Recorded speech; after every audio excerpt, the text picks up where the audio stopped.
je termine sur ce qu'on disait sur nos amis les Hephthalites. J'avais donc, j'en étais donc venu à ce qu'on peut dire sur leur armée. Alors, donc voilà, je vous avais montré la reconstruction un peu sensationnelle, mais en fait très crédible, de Valérie Nikonorov, avec à la fois donc les personnages typiquement aristocratiques hephthalites avec leur crâne déformé artificiellement en archers, et d'autres archers habillés à la légère. Mais j'avais quand même émis la supposition que les armées hephthalites incorporaient des cavaliers lourds hérités de la période précédente, la période Kushan. Ce qui fait que peut-être Nikonorov n'a retenu que la version des archers, c'est que, contrairement à leurs prédécesseurs, les Hephthalites ne se font pas représenter sur leur monnaie en armure. Mais ça peut très bien être un choix culturel, hein, pour manifester, comme ils sont en rupture sur tout, je l'ai dit, ils ne reprennent pas les titres royaux antérieurs, ils reprennent très peu de choses de l'iconographie antérieure.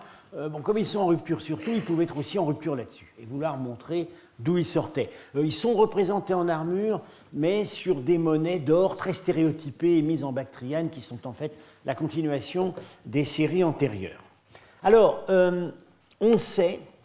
donc on avait vu un témoignage chinois qui nous indiquait qu'ils étaient très, très redoutés comme guerriers, ce que les récits iraniens montrent amplement. On sait qu'ils sont particulièrement habiles en archerie. On le sait par le témoignage de Procope, qui était au siège d'Amida, le deuxième siège d'Amida, le premier donc était 2 siècles avant, en 502, où il a donc vu des contingents hephthalites incorporés dans l'armée sassanide, et justement les Hephthalites ont été utilisés pour une opération très complexe qui supposait une grande précision de tir. Donc ils étaient appréciés comme archers. Alors un aspect dont j'avais dit un mot, c'était l'existence chez eux d'un compagnonnage militaire qui suppose en fait un certain mode de vie en commun et même de mort en commun. Ce que cite Procope, donc les citoyens riches ont pour habitude de s'attacher des amis au nombre de 20 ou plus, selon les cas, qui deviennent des compagnons de banquet permanents et ont part à toutes leurs propriétés, bénéficiant d'une sorte de droit commun en cette affaire. Puis lorsque celui qui a rassemblé cette compagnie meurt, il est de coutume que ces hommes soient enterrés vivants avec lui. C'est le seul témoignage qui nous dit cela. Alors, on sait que chez les Scythes, il y avait des rituels de sacrifice humain quand le chef mourait. On tuait des serviteurs, des captifs et éventuellement certaines de leurs femmes. On ne parle pas de compagnons qui... Alors, c'est peut-être une exagération de Procope, peut-être pas.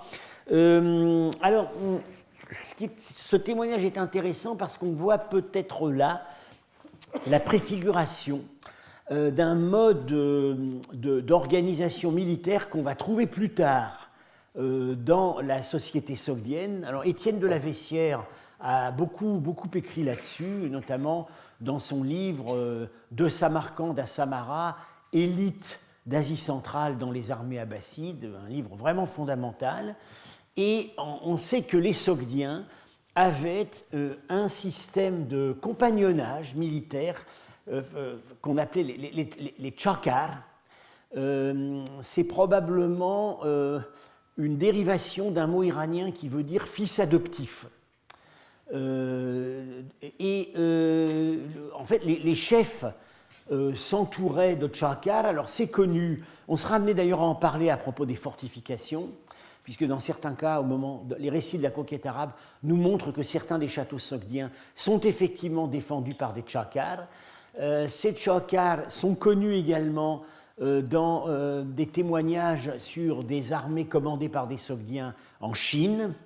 Et Étienne de la Vessière voit là l'une des sources de ce qui serait l'institution abbasside des soldats esclaves.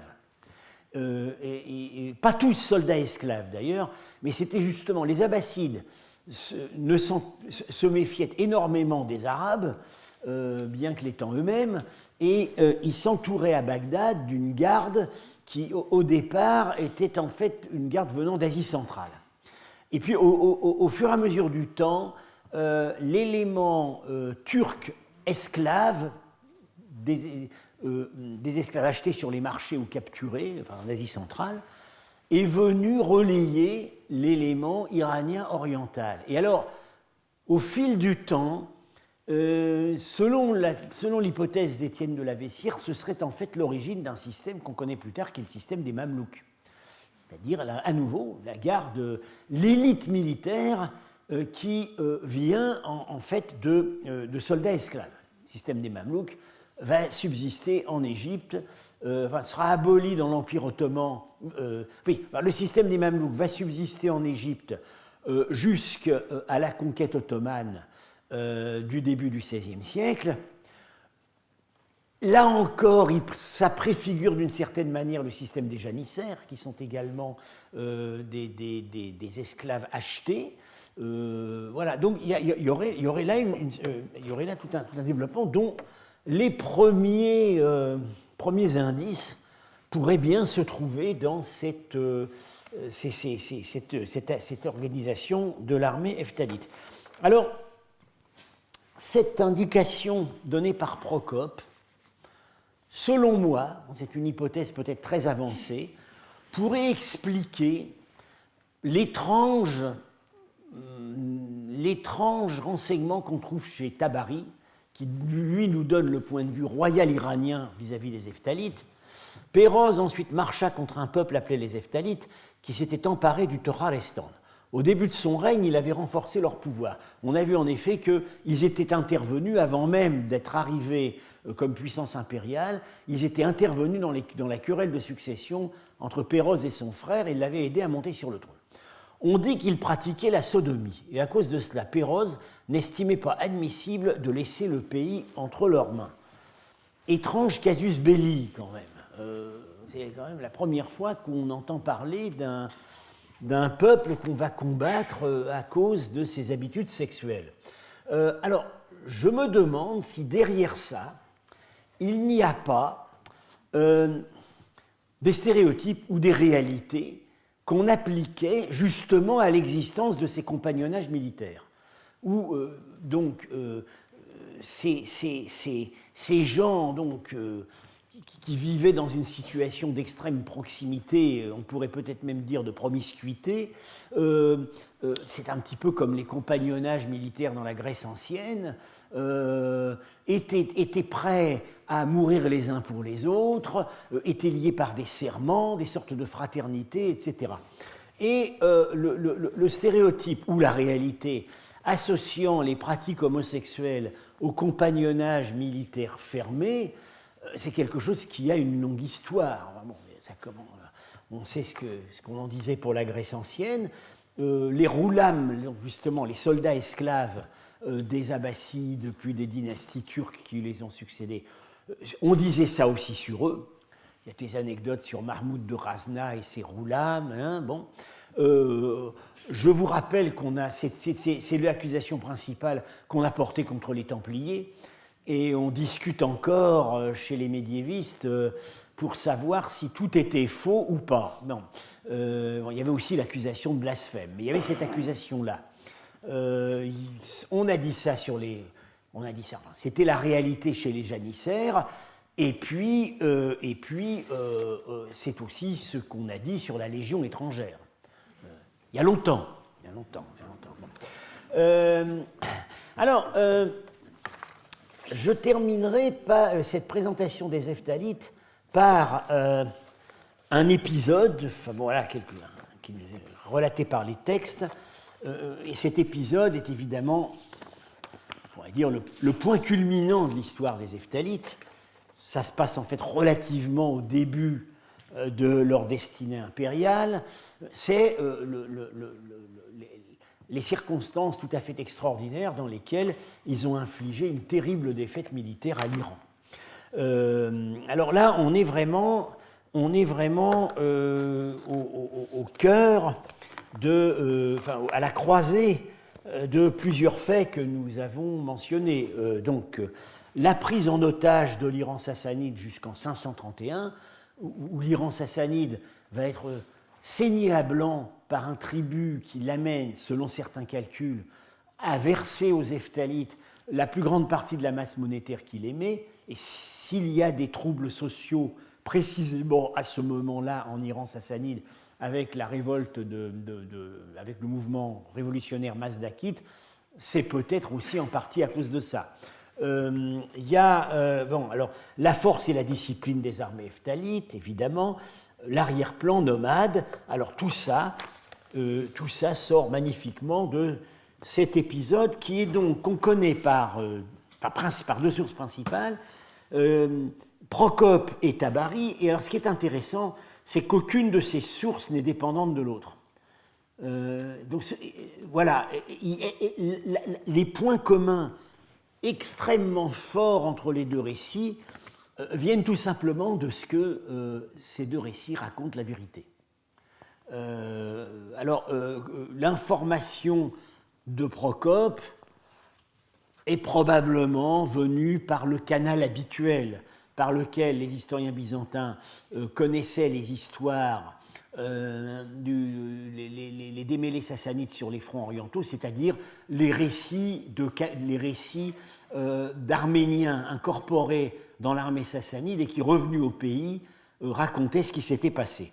Quant à Tabari, il dérive des annales royales, enfin le livre des rois officiels, et vous allez voir, c'est vraiment exactement le même récit.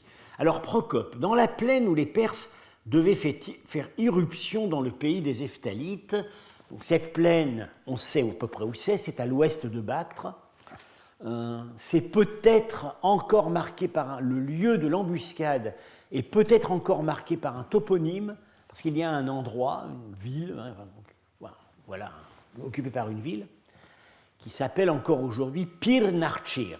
Narchir, mot persan qui veut dire la chasse. Bon. Pir, c'est le maître soufi. Oui, mais ça c'est une islamisation du toponyme, parce que dans des sources pré-islamiques, ça s'appelle Peroz Narcher. Alors, ça pourrait être un parc de chasse d'un roi qui s'appelait Péroz, pas forcément le Péroz d'Iran dont il va être question ici, un roi kushano-sassanide qui portait ce nom, on sait qu'il y en a eu deux, mais moi j'aurais tendance à interpréter ça comme la chasse, non pas la chasse de Péroz, mais la chasse à Péroz. Le piège de chasse où est tombé Péroz. Et voilà. Et donc, suite du récit, le roi des Hephthalites fit marquer sur une grande longueur et fit creuser là une tranchée large et profonde. Au centre, on laissa intacte une petite portion de terre suffisante pour laisser passer 10 chevaux de front. Sur la tranchée, il fit mettre des roseaux recouverts de terre. Il ordonna alors aux forces des Huns qu'au moment où elles se retireraient du côté des Huns, donc des Hephthalites, c'est son armée, qu'au moment où elles se retireraient du côté intérieur de la tranchée, elles se rassemblent en une étroite colonne et passent lentement sur la portion préservée de la surface. Quand les Perses entrèrent dans le pays, le roi Hephtalite, demeura avec la plus grande partie de son armée du côté intérieur de la tranchée et envoya en avant un petit détachement qui avait ordre de prendre la fuite dès qu'il aurait été aperçu.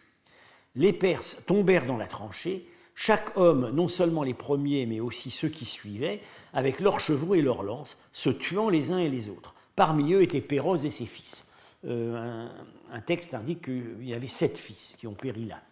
Alors, on peut supposer évidemment, c'est pas dit, mais c'est probable, qu'au fond de la tranchée, il y avait des pieux aiguisés. Non.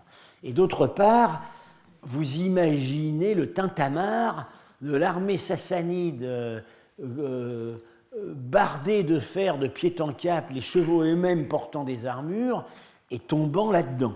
Non. Alors, ce que nous raconte Tabari, Archounoir, roi des Hephthalites, on a vu qu'en fait c'est un titre sogdien. Donc ça pourrait indiquer qu'à ce moment-là, c'est la branche des Hephthalites qui a affronté les Sassanides est plutôt centrée sur Samarcande. Ordonna de creuser une tranchée derrière les lignes de son armée, large de 10 coudées, donc 5 mètres, et profonde de 20, 10 mètres. Il fit mettre au-dessus des branchages légers recouverts de terre. Puis il se retira non loin de là avec ses troupes. Péroz fut informé qu'Archenoir avait quitté son camp avec ses troupes, et il n'eut aucun doute qu'ils étaient en fuite. Il ordonna de battre les tambours et chevaucha à leur poursuite à la tête de ses troupes. Quand ils eurent atteint la tranchée, ils se précipitèrent aveuglement sur ce qui la recouvrait. Péroz et la masse de son armée y tombèrent et périrent jusqu'au dernier. Archenoir fit un mouvement circulaire jusqu'au camp de Péroz et s'empara de tout ce qui y était. Il fit prisonnier le chef des mages. Parmi les femmes qui tombèrent entre ses mains se trouvait Pérozdort, la fille de Péroz. Il alla la faire chercher, souhaitant s'unir sexuellement avec elle, mais elle refusa. Apparemment, elle n'a pas refusé très longtemps, parce qu'on sait que de cette union est née une fille qui plus tard va épouser son cousin, le roi d'Iran. Alors, petit commentaire sur ce dernier détail. Cette impatience du vainqueur de consommer la fille du vaincu, c'est un marqueur politique, c'est un marqueur de victoire qu'on retrouve à diverses reprises. On a par exemple l'histoire du calife abbasside Al-Mutassim, fils d'Haroun al-Rachid, en 840, qui se vante de s'être uni dans la même journée avec les filles de ses trois pires ennemis qui venaient de vaincre, les rebelles Babak, Mazyar et Haïdar Afshin, qui était en fait son général en chef originaire de Sogdiane, qu'il avait liquidé. Bon.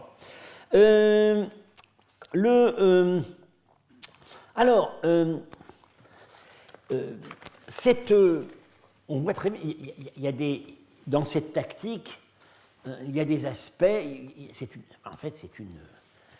C'est une ruse de chasseur. Le chasseur habitué à rabattre le gibier, des battues massives de gibier, des gazelles, des onagres, etc., dans des plaines. Et la fuite simulée, ça c'est également une ruse typique des peuples de la steppe. Et voilà. Alors, c'est pas le piège où est tombé Péroz, mais ça vous donne une idée de ce que ces populations d'Asie centrale étaient capables de construire. C'est un piège à gazelles. À l'ouest du Khorez, sur le plateau de Loustiourt. Le bord du plateau de Loustiourt, qui est en fait qui est une zone de déplacement massif de troupeaux, c'était aussi une zone de déplacement massif de nomades, le bord de ce plateau est complètement parsemé de pièges que je vous indique ici. En fait, alors là, c'est pas tout à fait la même chose, c'est pas des tranchées, c'est des murs maçonnés en pierre sèche. Mais la fonction est la même, c'est des entonnoirs, comme est le principe de la tranchée ephtalite, où on laisse une petite distance non creusée au milieu qui va servir de leurre. Alors voilà, vous voyez un premier entonnoir ici. Alors, il faut vous dire que tout ça, c'est sur des centaines de mètres. Et il y en a des dizaines. Un premier entonnoir ici, un autre entonnoir ici. Parfois, ces pièges à gazelles ont été pris pour des fortifications. Dans certains cas, ce n'est pas très facile à distinguer, mais ce cas-là est bien précis. C'est un piège à gazelles. Alors, ça a été réétudié assez récemment, systématiquement, par Vadim Yagodin, qui était un élève de Tolstov, et Alison Betts, qui est donc l'archéologue australienne qui est en train de fouiller la première capitale du Khorezm, Akshahankala, dont j'ai parlé il y a 2 ans, et qui en fait était venue au Khorezm pour étudier les pièges à gazelles, qu'elle avait commencé à étudier en Jordanie. Alors, il faut distinguer ça d'autres grands enclos animaux qu'on connaît par ailleurs par les textes et l'archéologie, qui sont les limites des parcs de chasse, les paradis, ce qu'on appelait les paradis en Iran ancien. On en a repéré près de Samarcande, d'époque antique, Et récemment, on en a repéré un immense près de la capitale abbasside de Samarra. Alors, ce n'est pas vraiment la même chose, parce que les parcs de chasse, ça enserre des réserves où il va y avoir des battues. Alors qu'ici, ce sont des pièges destinés non pas à des animaux qu'on garde dans des parcs, mais à des animaux sauvages qui se déplacent sur des voies migratoires qu'on a repérées. C'est exact. Les Hephthalites ont tout simplement transposé cette technique à la guerre contre l'armée sassanide. Et ça a évidemment très bien marché, puisque ils avaient déjà battu Péros 2 fois, mais alors là, le roi est mort, plusieurs de ses fils sont morts, une grande partie de probablement une partie de ses meilleurs généraux et officiers sont morts aussi, et l'Iran est complètement à genoux.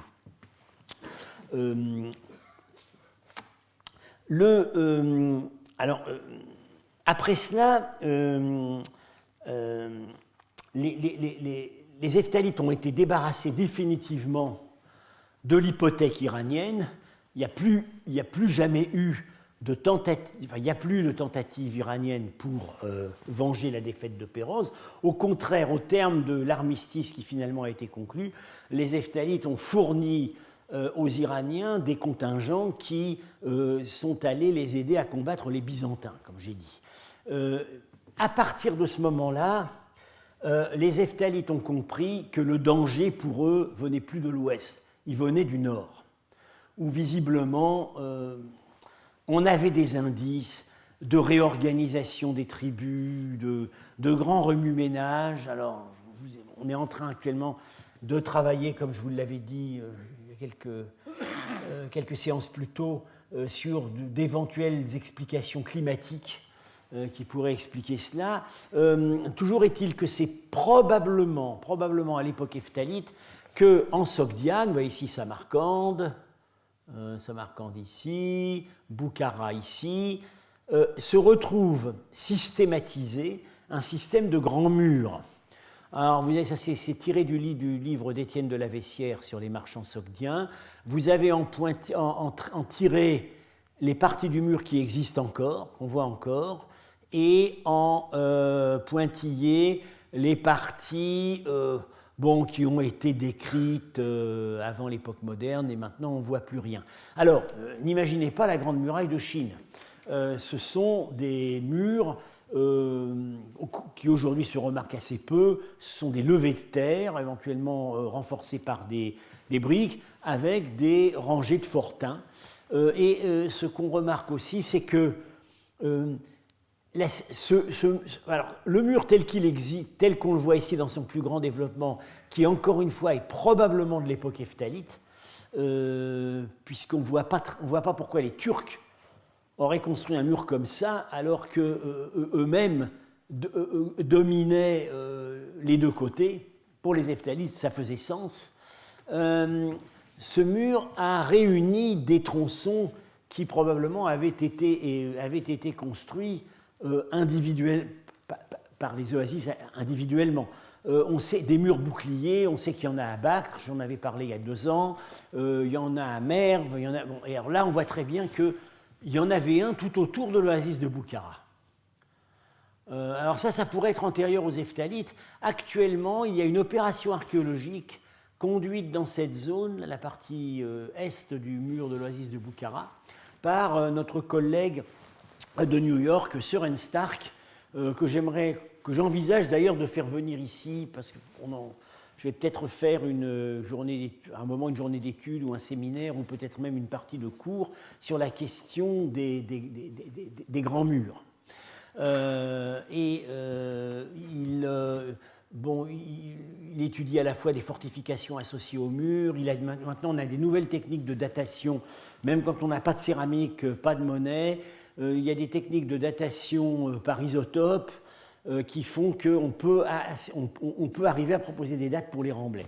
Il arrive à la conclusion que le mur d'Oasis a dû préexister aux Hephthalites, mais ça a continué à être en service, dans certains cas jusqu'en pleine époque islamique, et c'est probablement à l'époque des Hephthalites que tout ça a quand même pris cette consistance. Le nom actuel de ce mur, il est connu sous le nom de Kampir Diwal. Kampir, ça veut dire la jeune fille, c'est-à-dire en persan, Kampir, celle qui n'est pas beaucoup vieille. Bon, donc c'est la jeune fille.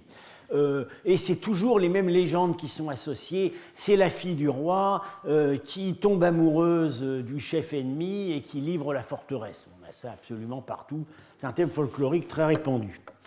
Alors, l'histoire des Hephthalites se termine au bout d'un siècle parce que donc, les Sassanides n'ont jamais... alors oui, je voulais à propos de la défaite de Péroz ajouter un commentaire. Péroz est le dernier roi sassanide qui est combattu à la tête de ses troupes. Et probablement, c'est dû aux circonstances dans lesquelles il est mort. On a, après, les premiers rois sassanides, on les voit dans les récits romains, ils sont à la tête de leurs troupes, on voit même que Shapur II à Amida s'expose, il manque d'être atteint par un trait de flèche. Mais il y avait un vieil interdit à l'époque achéménide qui était que le roi ne doit pas combattre à la tête de ses troupes, ne doit pas s'exposer. D'où des analyses très intéressantes qu'a faites notamment Pierre Briand sur la lâcheté de Darius. Darius qui fait tourner son char à la bataille de Gaugamel et qui s'enfuit, du point de vue grec, c'est un lâche, puisque un chef grec combat et meurt à la tête de ses troupes. Mais du point de vue iranien, Darius n'est pas un lâche, c'est quelqu'un qui a obéi à l'injonction de ne pas exposer la personne royale au combat. Alors, visiblement, cette injonction a été suspendue au début de l'époque sassanide, comme elle l'était apparemment à l'époque parthe, et à partir de Péroz, on ne voit plus les rois qui combattent à la tête de leurs troupes. Dans tous les récits de bataille qu'on a, c'est des généraux qui combattent. Le roi ne combat pas, ce qui est aussi une des raisons qui vont entraîner en fait le déclin de la monarchie iranienne, c'est qu'elle perd, elle perd peu à peu sa légitimité auprès des armées. Bien. Ça, c'était une incidente. Alors, finalement, en 556, Khosrow Ier, petit-fils du malheureux Péroz, recommence le coup de l'alliance de Revers. Cette même alliance de Revers qui, un siècle plus tôt, avait mis les Hephthalites sur le trône, puisque Péroz s'était appuyé sur eux contre les Kidarites. Alors là, Khosrow va s'appuyer contre les Hephthalites sur un peuple qui vient d'émerger en Haute-Asie, qui sont les Turcs. Turcs orientaux, Turcs occidentaux, en l'occurrence les Turcs occidentaux. Cette alliance va marcher parce que dès 556, les Turcs conquièrent la Sogdiane, là nous savons assez précisément par les Chinois, et en 560, donc ils ne perdent pas de temps, ils s'emparent du Tocharestan. On peut revenir sur la carte, qui est au sud de la Sogdiane. Excusez, le programme est un petit peu paresseux. Voilà.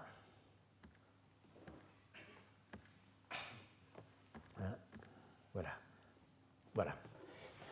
Donc, les Hephthalites sont solidement établis jusqu'à Samarcande. Voilà, l'empire Hephtalite puis déborde sur le nord-ouest de l'Inde. En gros, c'est tout ça, l'empire Hephtalite. Les Turcs arrivent par là et donc on leur laisse la Sogdiane, que les Sassanides n'avaient jamais dominée, et le Tocharestan, ancienne Bactriane, se trouve séparé entre zones sous contrôle sassanide, zones sous contrôle turc. Ça ne va pas durer.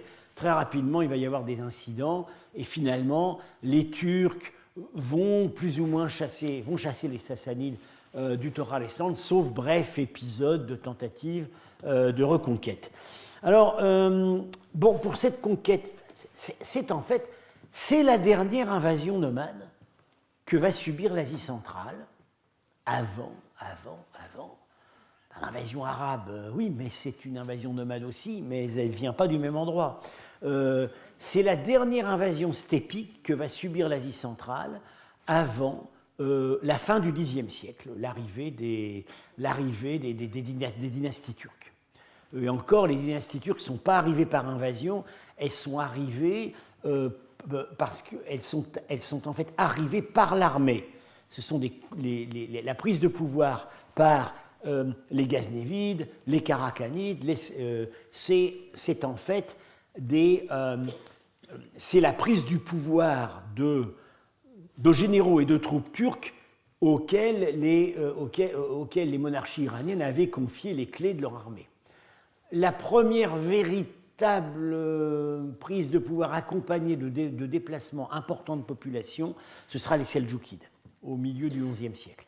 Donc, entre les Turcs 550 et les Seldjoukides 1140, il n'y aura plus d'invasion de la steppe. Il y aura des incursions, des interférences au moment de la conquête arabe. Parfois, les Sogdiens appelleront à la rescousse les Turcs, mais ça va jamais être, ça va toujours être des troupes assez réduites.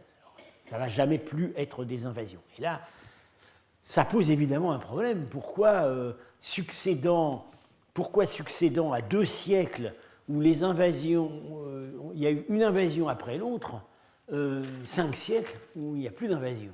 Et c'est à nouveau là que peut-être des facteurs climatologiques de longue durée pourraient apporter une solution.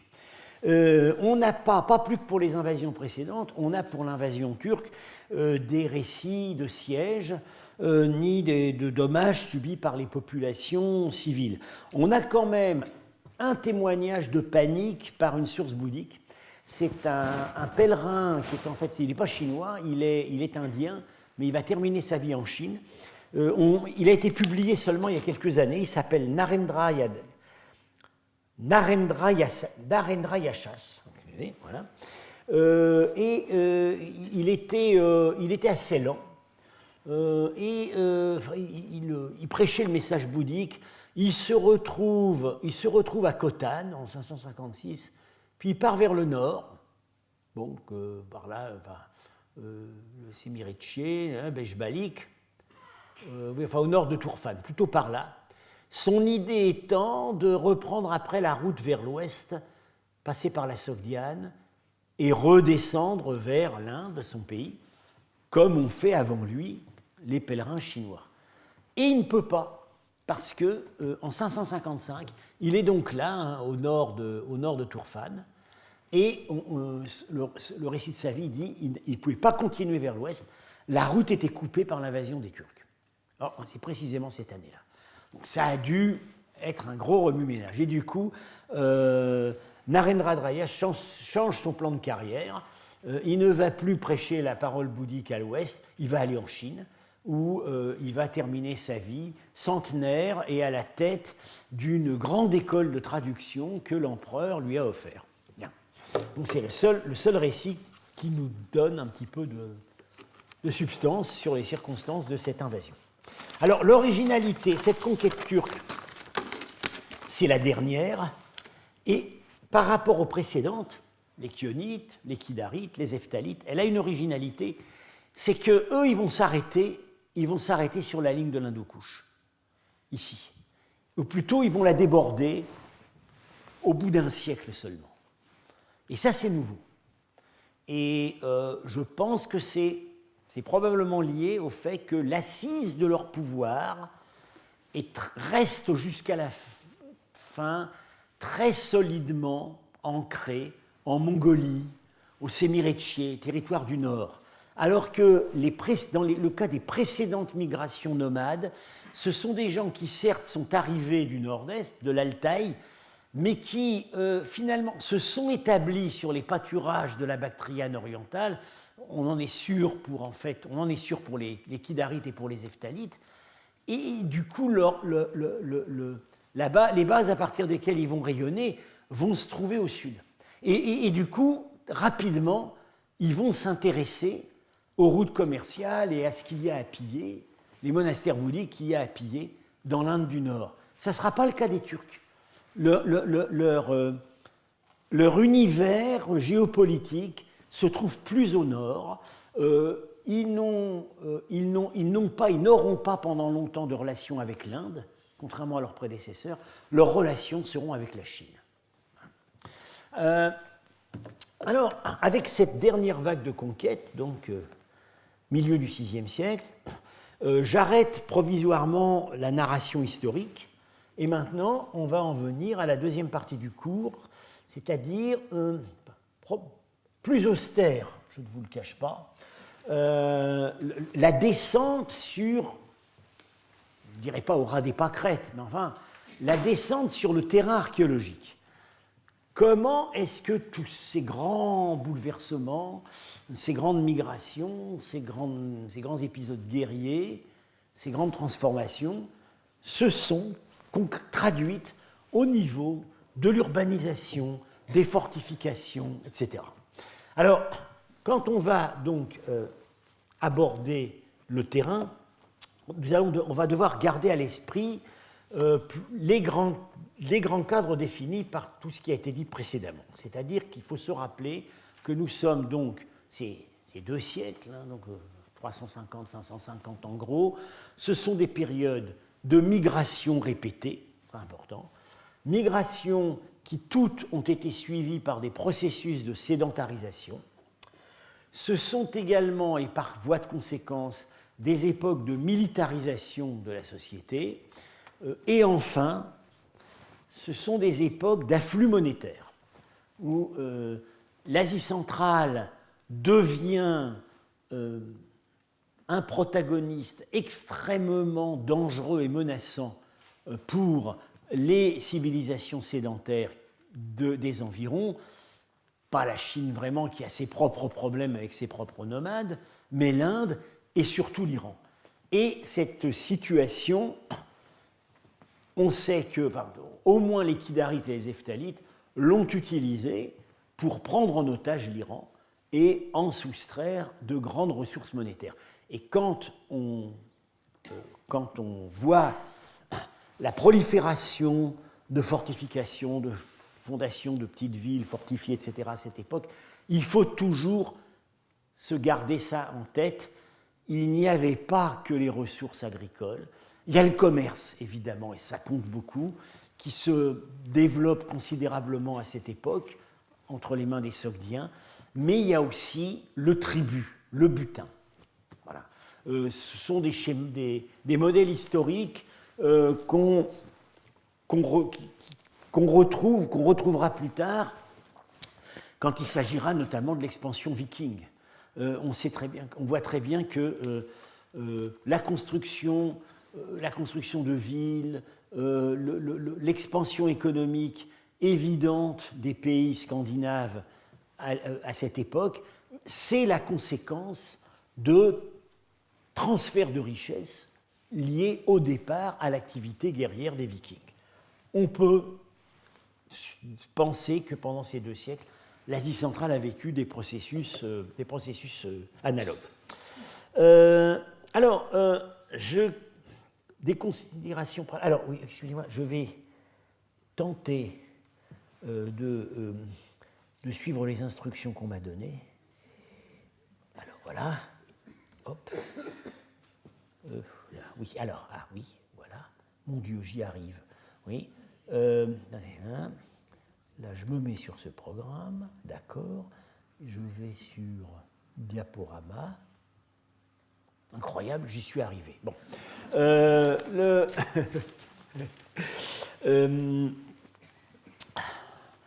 Quelques considérations préalables. Quand on parle d'archéologie de l'Asie centrale, on revient toujours à Tolstov. J'ai beaucoup parlé il y a 2 ans, qui en a été, on peut vraiment dire qu'il en a été le principal fondateur. Ça va, monsieur, j'y suis arrivé. Tolstov a proposé dans son grand livre, l'Ancien Khwarezm, paru en 1948, la même année un livre sur les traces de l'ancienne civilisation du Khwarezm, qui était davantage destiné à un public plus large, et qui a fait l'objet quelques années après d'une traduction en allemand et en plus de gros comptes rendus par Roman Girschmann, qui fait que la diffusion de ces idées en Occident a quand même été vraiment rapide par rapport à celle d'autres archéologues soviétiques. Tolstov met en évidence, propose un schéma théorique en 1948. Et bien voilà, dans les siècles dont nous parlons, 4e, 5e, 6e, dans le schéma de périodisation marxiste qui est le sien, on passe de la société antique esclavagiste à la société médiévale féodale. Aujourd'hui, chez les archéologues d'Asie centrale, on ne trouve plus esclavagiste, on ne trouve plus féodal, mais on trouve toujours antique et médiéval. La périodisation n'a pas changé, sauf pour certains. Ils ont simplement changé la rhétorique. Et pour l'un des marqueurs de la féodalisation, c'est la multiplication des ensembles fortifiés, mais pas les énormes villes comme on avait eu à l'époque antique, des ensembles fortifiés de taille plus modeste, et surtout, partout, des châteaux, des châteaux, des châteaux, des fermes fortifiées, des châteaux isolés, des forteresses gouvernementales, des châteaux partout. Alors,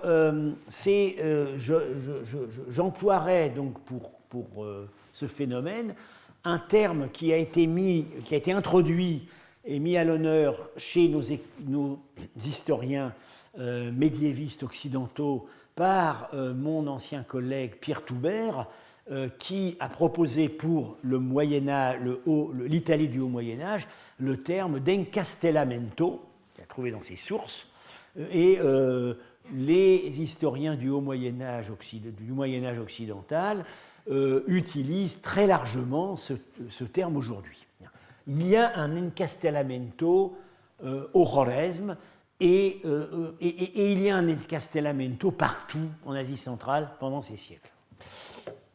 Alors, il a donc mis les systèmes fortifiés au cœur de l'analyse archéologique. Ils n'en sont pas sortis depuis. Ils ne sont pas sortis du cœur de l'analyse archéologique pour la bonne et simple raison qui constitue encore aujourd'hui l'essentiel de la documentation dans ce domaine, à la fois en quantité et en accessibilité. Tout simplement parce que quand on a des architectures en terre crue, ce qui est le plus facilement, ce qui reste visible, ce qui s'offre immédiatement au regard de l'archéologue, ce sont les systèmes fortifiés. Pour le reste, ça ne s'offre pas au regard comme cela. Il faut de longues et coûteuses campagnes de fouilles.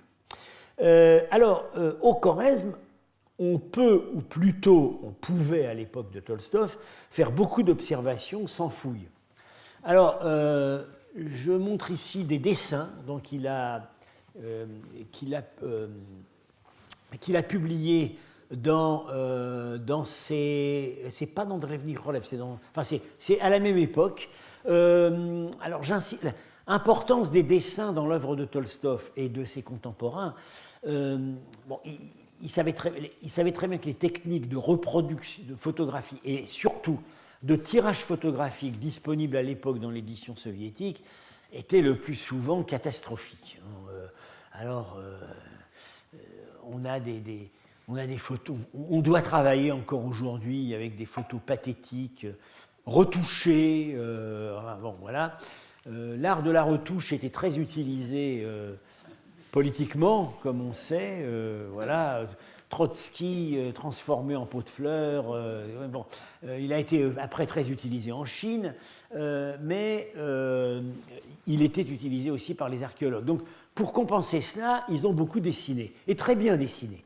Et encore aujourd'hui, les publications russes se signalent par la très grande qualité des dessins, qui sont des dessins à la fois évocateurs, élégants et intelligents, parce qu'ils sont interprétatifs. Alors voilà, donc, une planche de Tolstov, ça s'appelle Oussad, on pourrait traduire ça, manoir, oui, enfin, domaine rural avec donjon, c'est une typologie.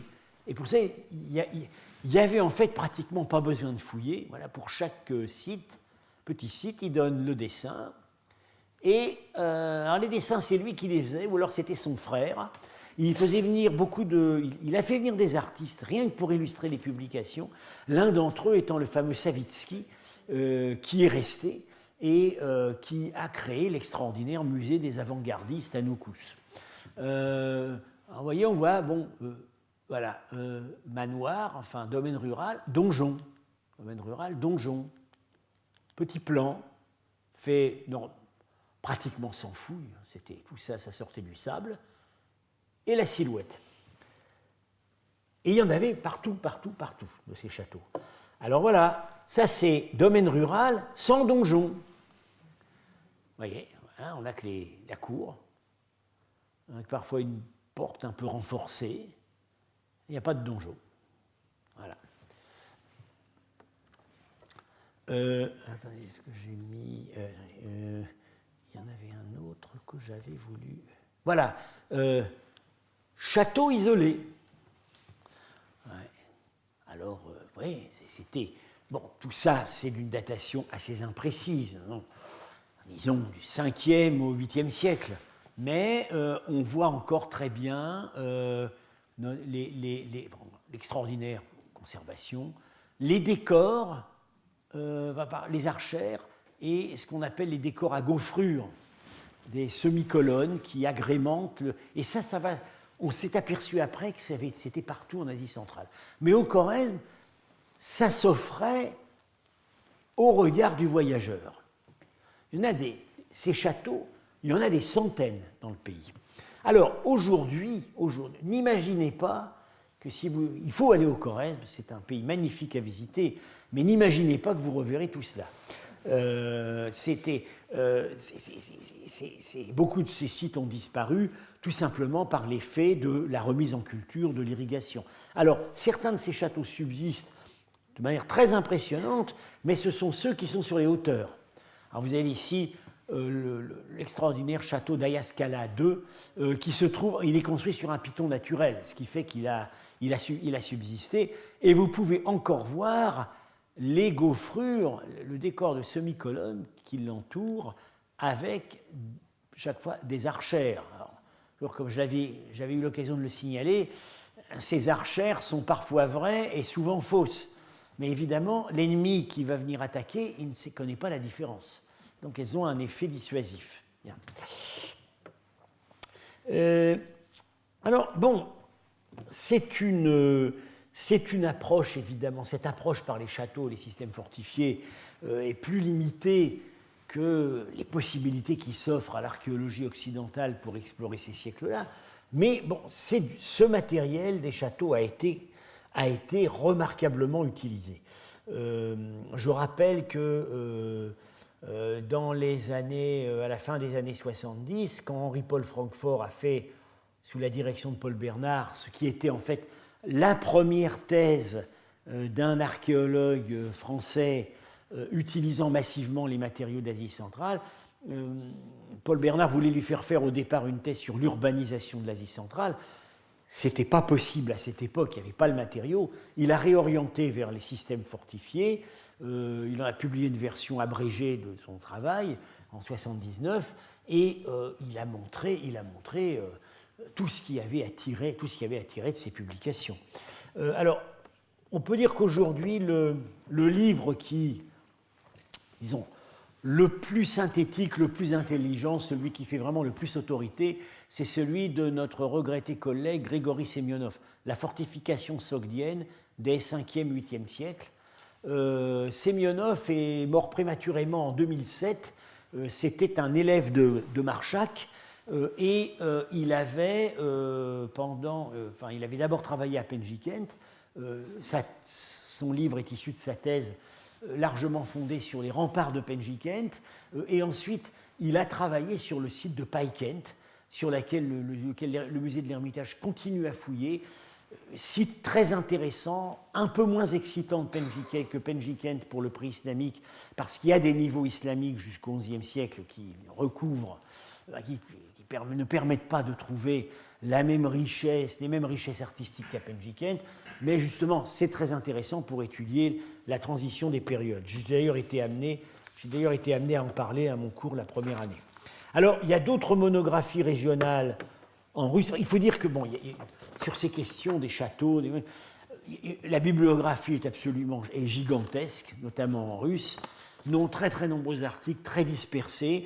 Pour s'orienter, il y a, disons, 3 monographies régionales principales qui regroupent les informations, toutes en russe. Il y en a une par Litvinsky et Soloviev en 85, La culture médiévale du Tokharistan, donc ça prend la partie nord du Tokharistan. Il y a en Pugachenkova et Rdveladze en 90, La Bactriane Tokharistan du nord, mais justement, ça ne fait pas double emploi avec Litvinsky-Soloviev, parce que Litvinsky-Soloviev travaillait au Tadjikistan, Pugachenkova, Rdveladze en Ouzbékistan. Donc, c'est pas les mêmes zones qui sont couvertes. Et puis, sur le Khorezm, il y a une chercheuse, une collaboratrice de Tolstov, Elena Nerazik, qui est une des dernières collaboratrices encore en vie de Tolstov et qui est une mine d'informations orales sur l'expédition du Khorezm.